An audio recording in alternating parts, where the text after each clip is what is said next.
오늘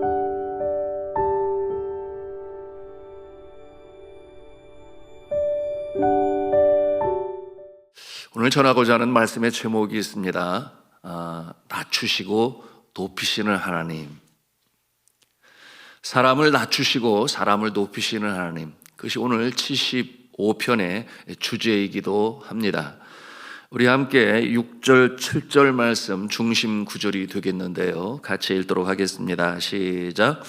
무릇 높이는 일이 동쪽에서나 서쪽에서 말미암지 아니하며 남쪽에서도 말미암지 아니하고 오직 재판장이신 하나님이 이를 낮추시고 저를 높이시느니라. 아멘. 재판장이신 하나님께서 어떤 이는 낮추시고 어떤 이는 높이시고 그 주권이 동에서나 서에서나 남에 있지 아니하라고 말씀하시는 것은 이 세상에 있는 것이 아니라 하나님의 권한에 있다. 하나님의 주권이다. 이와 같은 내용으로 말씀하십니다.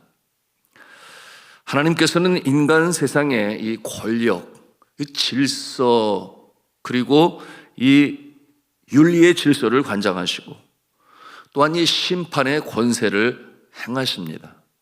하나님께서 높이시고 하나님께서 낮추신다라고 하는 거예요. 여러분, 어떤 사람이 높임을 받을 때 그 모습은 하나님께서 보시고 인정하실 때 높임을 받는 것이고, 또 어떠한 모습은 그 악한 모습을 불꽃 같은 눈으로 바라보시는 하나님께서 그를 낮추시고자 하실 때 낮은 자리에 처하게 된다라고 하시는 것입니다. 하나님께서 정해 놓으신 그때에 그 심판을 받게 된다라고 하는 것입니다. 자, 오늘 1절 말씀에 뭐라고 말씀을 하세요? 우리 시편 기자의 고백 같이 읽도록 합니다. 시작. 하나님이여, 우리가 주께 감사하고 감사함은 주의 이름이 가까움이라. 주의 이름이 가까움이라 그랬습니다. 여러분, 이와 같은 표현은 하나님의 섭리와 배려가 멀리 있다라고 하는 것이 아니에요. 가까이 있다. 항상 우리 곁에 있다. 무엇이 하나님의 섭리, 하나님의 심판, 하나님의 높이시고 낮추시고 그러므로 위로하시는 그 역사가 멀리 있는 것이 아니라 항상 우리 곁에 있다. 가까움이라 이렇게 표현하고 있습니다. 그러므로 이제 곧 시작된다라고 하는 그런 의미도 담고 있어요. 그러니 너무 힘들어하지 말아라. 우리가 영안이 어두워 보지 못해서 그렇지, 여러분, 우리 하나님은 지금도 역사하심을 믿으시기를 바랍니다. 지금도 역사하세요. 지금도 주의 자녀 곁에서 일하고 계시는 것입니다. 그러므로 감사하겠다 이렇게 고백을 하고 있습니다. 여러분, 이처럼 악인을 낮추시고 의인을 높이시는 이와 같은 모습을 목도하고 느끼고 체험하는 것은 분명 주님의 은혜와 은총이 틀림이 없어요. 왜냐하면 그와 같은 모습을 통해서 살아계신 하나님을 체험하는 것이며, 또한 나를 힘들게 하고 의인을 힘들게 하는 악한 자가 심판을 받는 것, 여러분, 그것을 볼 때 얼마나 큰 위로가 됩니까? 그렇구나, 하나님은 살아계시구나, 악을 참아보지 못하시는구나, 그것을 체험한다고 하는 것은 정말 큰 은혜지요. 자, 이와 같은 모습을 우리는 성경에서 얼마든지 볼 수 있습니다. 예를 들어서 출애굽을 할 때 이를 저항하는 이 애굽의 바로 왕 앞에서 여러분, 무명한 목자인 모세의 손을 높이 드시는 하나님을 우리가 보지 않습니까? 그런가 하면 사울 왕을 낮추시고 도망자였던 다윗을 높이시는 하나님의 손길을 봐요. 또한 바알의 선지자 450명이 그 앞에 서서 대적을 하는, 여러분, 이 한 명의 엘리야 선지자, 하나님께서는 엘리야 선지자의 손을 높이 드시지 아니하십니까? 뿐만 아니었죠. 여러분, 그처럼 교만하고 교활하고 악한 이 하만, 그 하만 앞에서 이 모르드게를 높이 세우시는, 그러므로 이스라엘 백성을 살리시는 하나님의 손길을 우리가 말씀을 통해서 보지 않습니까? 얼마든지 그런 모습을 볼 수 있어요. 이와 같은 하나님의 행하심의 역사가 멀리 있는 것이 아니라 가까움이라. 여러분, 이와 같은 상황을 보면서 우리가 너무 힘들어하거나 절망 중에 있지 말아야 하겠습니다.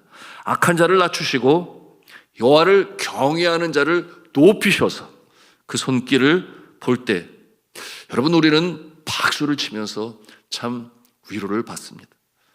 그렇습니다. 악한 자가 득세하는 모습을 보는 것은 참 고통이요 슬픔이라 하겠습니다. 그런데 살아계신 하나님께서 결코 가만 내버려 두시지 아니하시겠다.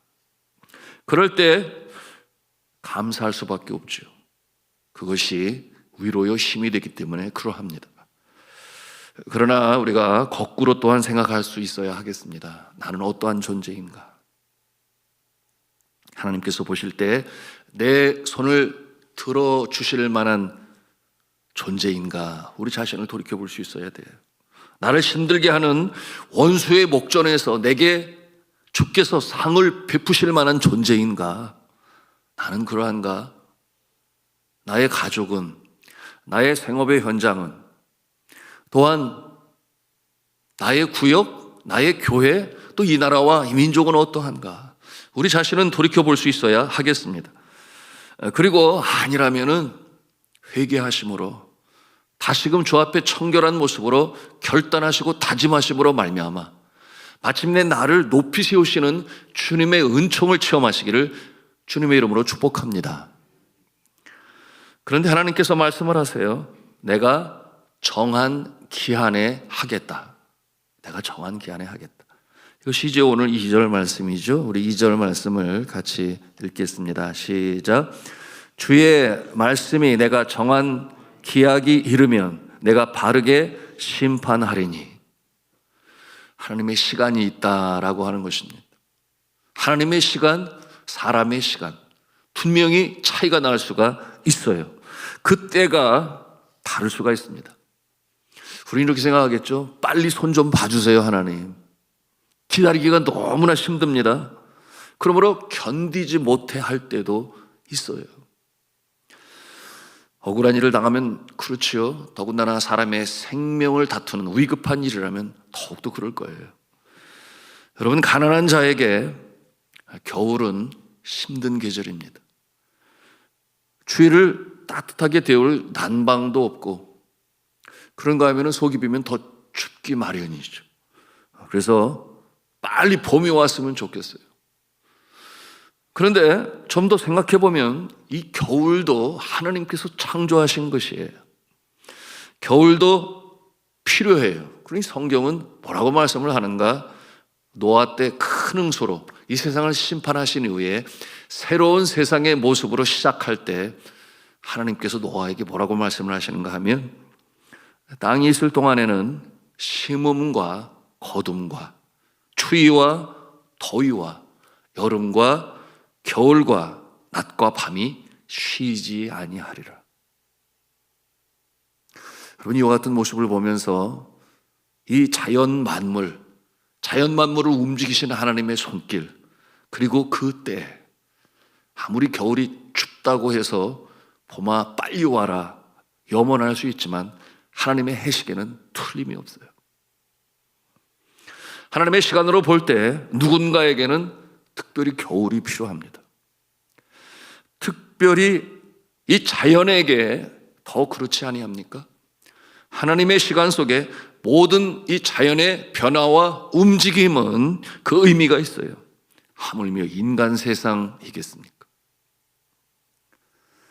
그러므로 견뎌야 할 때가 있는 거죠. 하나님의 시간이 있는 것을 인정하고 인내하며 주님께서 정하신 때를 기다리고 바라보며 소망 중에 기도하는 모습, 그것이 우리의 자세여야 하는 것입니다. 제가 어느 한 추운 겨울에 이런 글을 썼어요. 제목이 뭐냐 하면 겨울에게 묻고 싶습니다. 그런 내용인데요. 날씨가 이토록 추운 것은 따뜻함이 소중하다고 하는 것을 깨닫게 하기 위한 것이겠죠. 온 세상을 하얗게 흰눈으로 덮는 것은 가진 자, 덜 가진 자, 잘난 자, 덜 잘난 자, 별 차이가 없음을 알려주기 위한 것이겠죠. 얼어붙어 미끄러운 길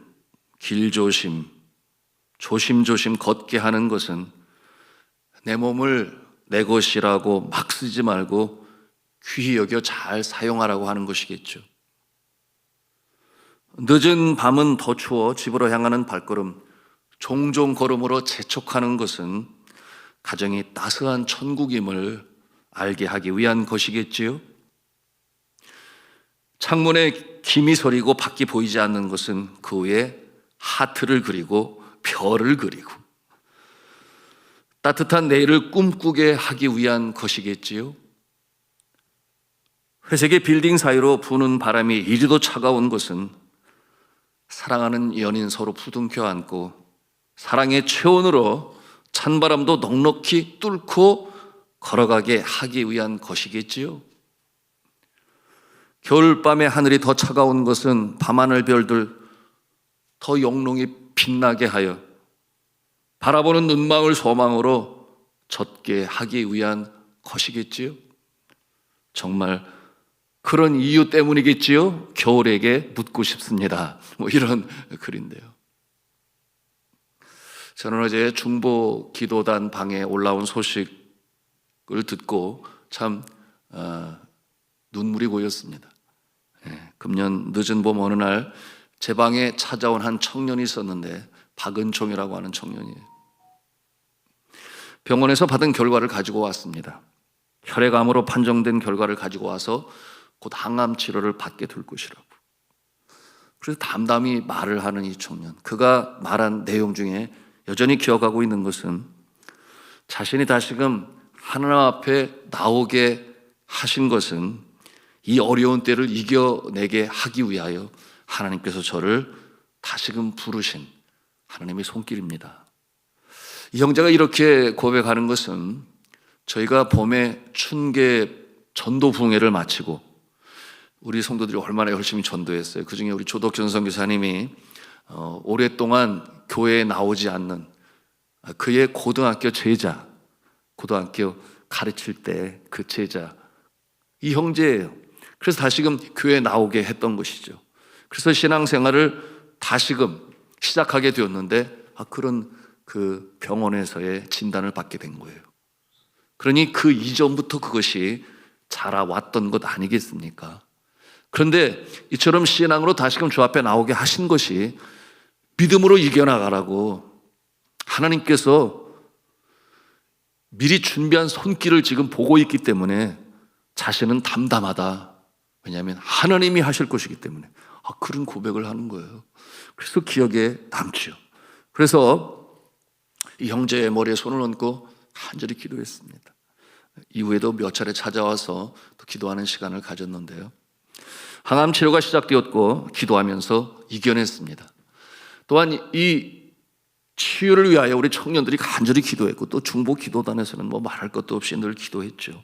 그리고 지난 주일에 밝은 모습으로 청년 예배에 참여를 하게 되었는데 그동안의 소식을 우리 중부 기도단 단장이신 김문수 권사님께서 이 중부 기도단 방에 올리신 거죠. 내용이 이러해요. 모든 분들의 걱정과 기도, 하나님의 축복 아래 암세포가 사라진 게 확인되었습니다. 2달 뒤 추가 검사를 진행할 예정이고 이때도 암세포가 발견되지 않는다면 6개월 뒤 검사라고 합니다. 그리고서는 하하하 이렇게 그 감정 표시를 이렇게 거기다 표시를 했어요. 제가 너무나 감사해서 답글로 올렸습니다. 체력과 지성을 최고라 여기는 청년의 때 그보다 더 크신 주님을 주님을 만나고 체험케 하시니 감사합니다. 저 같은 내용으로 올렸어요. 그렇지 않습니까? 전에 사랑하는 성도 여러분, 이 추운 겨울이 누구에게는 너무나 힘들고 어려운 거예요. 고통스럽고 힘들지만 견디고 나면 봄이 오는 것입니다. 그 추운 겨울에도 하나님의 손길은 쉬지 아니하시고 그리고 하나님의 때를 향해서 전진해 나아가는 것입니다. 그러므로 A.W. 토저라고 하는 영성신학자는 하나님은 낮에만 일하시는 하나님이 아니시고 밤에도 일하십니다. 그와 같은 표현을 사용했어요. 성경에 이 부조리한 세상을 바라보며 도무지 이해가 되지 아니냐 하나님 앞에 불평하고 컴플레인 하소연하면서, 그래서 그의 이름이 씨름하다, 하나님과 씨름하다, 하박국 선지자죠. 그가 어떠한 고백을 합니까? 네, 하나님의 그 비전과 환상을 본 이후에 그는 이렇게 고백을 해요. 하박국서 2장 3절의 말씀인데요. 이 묵시는 정한 때가 있나니, 정한 때가 있나니, 그 종말이 속히 이르겠고 결코 거짓되지 아니하리라. 비록 더딜지라도 기다리라. 지체되지 않고 반드시 응하리라. 이렇게 그가 고백을 해요. 비록 더딜지라도 기다리라. 지체되지 아니하고 반드시 응하리라. 여러분, 그가 그렇게 고백을 합니다. 정한 때가 있다라고 하는 것이죠. 악한 자를 낮추시고 하나님을 경외하는 자를 높이시고, 그러므로 그의 입술에 찬미, 찬송을 받으시는 하나님 아버지, 여러분이 비록 더딜지라도 반드시 응하리라. 여러분, 이 역사가 기도하시는 여러분의 삶에 나타날 수 있기를 주님의 이름으로 축복합니다. 그러므로 시인은 확신 가운데 믿음으로 선포를 해요. 그 내용이 오늘 이제 결론의 9절 10절 말씀인데요. 뭐라고 그랬습니까? 우리 9절 10절 같이 읽겠습니다. 시작. 나는 야곱의 하나님을 영원히 선포하며 찬양하며 또 악인들의 뿔을 다 베고 의인의 뿔은 높이 들리로다. 할렐루야. 그런데 이 시편 기자는 누구의 이름을 인용하는가 하면 야곱의 하나님이라고 그래요. 야곱의 하나님. 쌍둥이의 차남으로 태어나서 하나님의 복을 얼마나 갈망했는지, 거짓으로 팥죽을 쓰고 형의 장자권을 빼앗으려고 하고 엄마와 같이 또 아버지를 속여서 자기가 장자인 것처럼 기도받으려고 하고 이와 같은 모습이었죠. 그러므로 꾀쟁이 야곱이라고 하는데, 형의 생명의 위협을 받아서 그 머나먼 길 사랑하는 가족의 품을 떠나고 고향을 떠나 외삼촌 라반의 집에서 그 뭐라 그랬어요? 뛰는 놈에 나는 놈이 있다고. 이 외삼촌 라반이 이 야곱을 어떻게 대했는지 아시잖아요. 그 역경의 세월이 20년이라고 그랬어요. 여러분, 그러나 잘 견뎌내고 또 변화되고 이제는 부자가 되어 다시금 고향으로 돌아오게 될 때 그의 마음에 트라우마로 남아있는 게 뭐였습니까? 형이 나를 죽이려 한다. 그러니 형이 다가온다라는 소리에 그가 어떻게 합니까? 자신의 가족과 식솔과 모든 이 가축들을 시내 건너편으로 보내고 자신은 이쪽 편에서 밤을 새워 경야하며 하나님 앞에 간청하며 기도하죠. 그때 어떤 사람이 나타나서 그와 더불어 씨름을 하게 되었는데 날이 새기까지 하였다. 떠나야 되는데 잡고 놓지를 아니하니까, 그러므로 그가 어떻게 했습니까? 허벅지 관절을 쳐서 어긋나게 했다 그랬어요. 그래도 놓지 아니했습니다. 당신이 내게 축복하지 아니하면 가게 하지 않겠나이다. 그때 이름이 무엇이냐? 야곱이니이다. 내 이름을 다시는 야곱이라 부를 것이 아니요 이스라엘이라 부를 것이다. 여러분, 그의 인생, 그의 운명이 바뀌는 순간이었죠. 꾀쟁이 야곱이 이스라엘이 되었습니다. 그러므로 야곱의 자손들을 이스라엘의 후손이라 불렀습니다. 그리고 이스라엘의 후손들은 오늘날 이스라엘입니다. 여러분, 이와 같은 모습이 오늘 이 시편 기자를 통하여 그 이름이 다시금 인용이 되는데, 나는 야곱의 하나님을 영원히 선포하며 찬양하며, 여러분 20년의 그 고난 속에서 그의 성품을 변화시키시고 새롭게 하심으로 새로운 이름으로 운명을 바꾸신 그 하나님, 그러므로 그를 높이신 하나님, 누구 앞에서? 이 가나안 땅 7 족속 우상을 섬기는 그들 앞에서 그 이름을 높이 세우셔서 약속의 땅의 주인공으로 삼으신 하나님의 그 손길, 높이시는 손길, 이와 같은 모습을 찬미하겠다라고 고백하는 것은 오늘 우리에게도 마찬가지예요.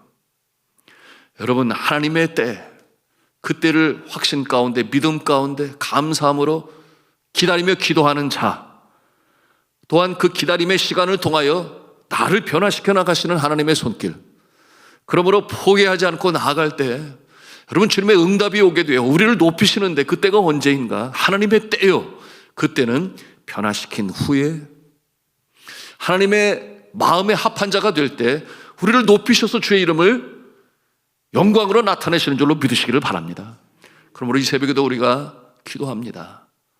인내함으로 소망 중에 절망하지 아니하고 하나님의 때를 바라보며 기도로 전진해 나가는 모습들, 마침내 아름다운 응답의 역사로 여호와 니시의 깃발을 들으실 수 있기를 주님의 이름으로 축원합니다.